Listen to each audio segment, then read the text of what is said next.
Paz do Senhor, vamos falar hoje de 1 Samuel 29, 30 e 31 e com isso nós encerramos o livro de 1 Samuel. No começo desse capítulo, o rei Aquis, que era da terra de Gade, ele ia lutar contra os hebreus. E lembra que lá atrás Davi pediu asilo na terra dele porque ele fugia de Saul? Então aqui Davi iria junto com o rei Aquis para fazer ali, guerrear com ele contra os inimigos do rei Aquis. Só que os filisteus, que era o povo ali do rei Aquis, eles verificam que há no meio do exército o povo de Davi. E aí então eles falam para o rei Aquis, falam assim, por que este está aqui no meio de nós? Porque na hora que houver a guerra contra os hebreus, ele vai se posicionar a favor dos hebreus e não a nosso favor, então ele não pode estar aqui no meio de nós. E o rei fala para eles assim, olha, até aqui, em todo o tempo que Davi esteve comigo, ele foi fiel. Ele tem sido como um anjo bom, ele é correto nas suas atitudes. Então eu não temo a respeito de Davi. Mas os filisteus, ali os príncipes dos filisteus falam para ele, não, leva ele embora porque ele não pode ficar no meio de nós. E aqui eu quero fazer uma pausa. Irmãos, o que é falado a respeito de você? Aqui os filisteus falaram que sabiam que na hora da guerra, na hora do vamos ver, Davi jamais ficaria contra os hebreus. E também o rei Aquis fala, olha, esse homem tem sido bom, correto e justo enquanto esteve aqui comigo. As pessoas, elas podem até não concordar com o que você faz, mas as nossas atitudes, as nossas condutas, elas precisam ser de uma forma tão coerente que as pessoas entendam que aquilo que pode vir a acontecer, você só vai reagir de uma determinada forma. Então que você seja fiel aos seus princípios, baseado naquilo que o Senhor dá a você de direção, para que você não se perca entre fala e conduta. Sua conduta precisa ser a mesma que a sua fala. Amém? E aqui então eles seguem, e como aqui fala dessa forma com Davi, Davi então fala, tudo bem, já que o Senhor entende que eu não tenho que subir junto com o Senhor para guerrear contra os seus inimigos, então eu vou voltar. E ali volta Davi e o seu exército junto com ele para a terra de Ziclage, que era a terra que ele estava morando anteriormente. E quando ele chega lá, a cidade havia sido tomada e tinha sido queimada pelos amalequitas e tinha sido totalmente destruída. E então, assim, há um grande choro da parte do exército de Davi, por conta que as suas mulheres, os seus filhos, os filhos dos soldados que trabalhavam com Davi, todos eles haviam sido levados. E aí Davi fala com Deus, né? Senhor, o que eu faço? Eu desço aqui a terra dos amalequitas e vou lá resgatar o meu povo e vingar por conta do que fizeram com a minha família? E aqui eu quero fazer uma outra parte. Veja, Davi, ele era um homem de guerra, ele era um homem que ele sabia guerrear. Então, por que ele foi perguntar para Deus se ele deveria ou não guerrear com aquele povo? Porque mesmo ele sabendo que ele era bom naquilo que ele fazia, em tudo ele pedia direcionamento para Deus. Então, às vezes, nós temos um excesso de confiança e nós falamos assim, isso aqui eu sei fazer, eu vou fazer. Mas o Senhor, ele pede e ele nos ensina através da sua palavra, que você e eu devemos perguntar para Deus, Senhor, o que eu faço diante disso ou diante daquilo? Que diante da orientação do Senhor, você toma suas atitudes e com certeza tem vitória. Davi pergunta para o Senhor o que ele deve fazer em relação ao povo dos filisteus, que haviam destruído a terra dele, e aí então o Senhor fala, pode ir lá guerrear, que eu vou dar eles nas suas mãos. E isso acontece, então Davi volta com tudo, com o seu povo, com as suas famílias, com o despojo, com animais, com tudo que poderia ser restituído, ele restituiu de volta. Só que quando Davi subiu para guerrear lá por conta do que tinha acontecido em Ziclage, não foi todo o seu exército com ele, porque 200 estavam cansados. Eles já tinham ido inicialmente lá junto com o rei Aquis. E então eles já participavam de outras guerras também, então eles estavam cansados.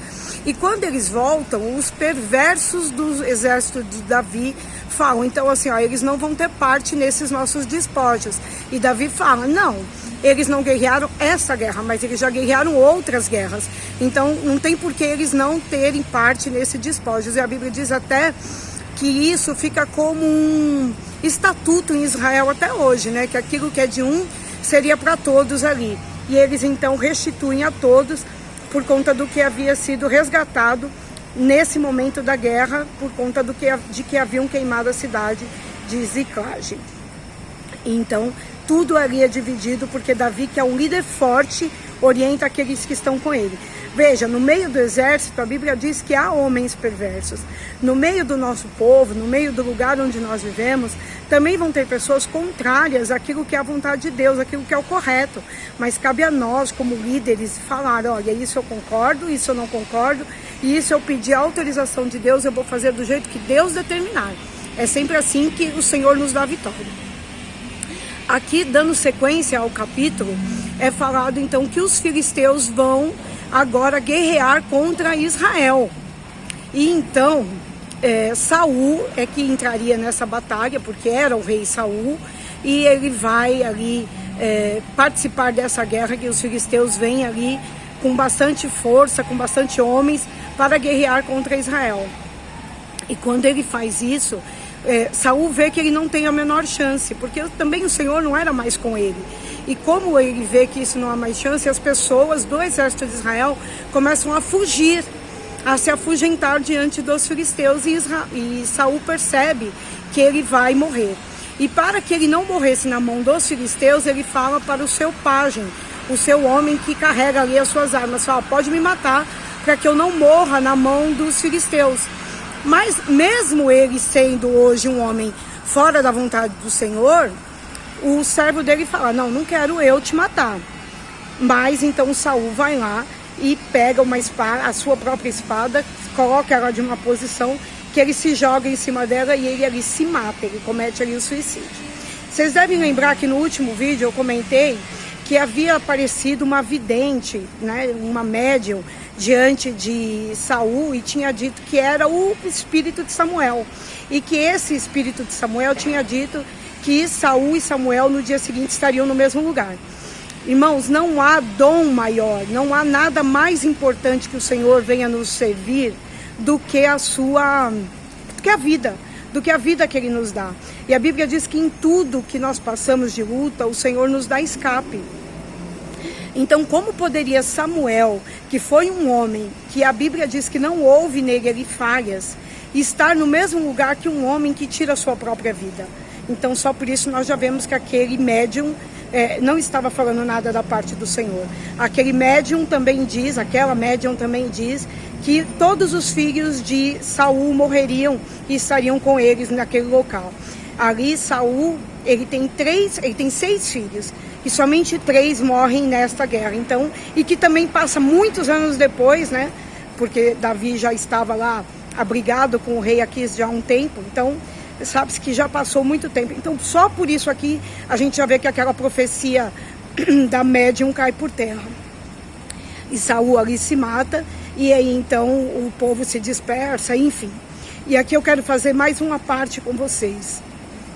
Se nós lembrarmos, quando o Senhor ungiu o rei Davi, o rei Saul como rei, ele via valores, ele tinha valores, mas Saul passou a olhar o que Davi fazia, e ele se sentir com inveja, diminuído, enfim, não enxergando aquilo que Davi fazia era porque Deus permitia, e aquilo que Saul fazia também era quando Deus permitia. Então nós precisamos olhar para a nossa própria vida e entender que Deus tem a cada um chamado em um ministério. Mas que quando nós nos perdemos do Senhor, é muito triste o lugar e o caminho que nós podemos tomar. Aqui Saul pagou com a sua própria vida o distanciamento da vontade de Deus. Então que o Senhor possa ter misericórdia de nós e nos ensinar todos os dias a permanecer na sua vontade, para que nós não venhamos a nos perder dele e pagarmos preços terríveis até com a nossa própria vida por esse distanciamento. Amém? Acabamos aqui o livro de 1 Samuel e vamos começar agora 2 Samuel para a glória do Senhor. Fiquem todos na paz do Senhor. Amém.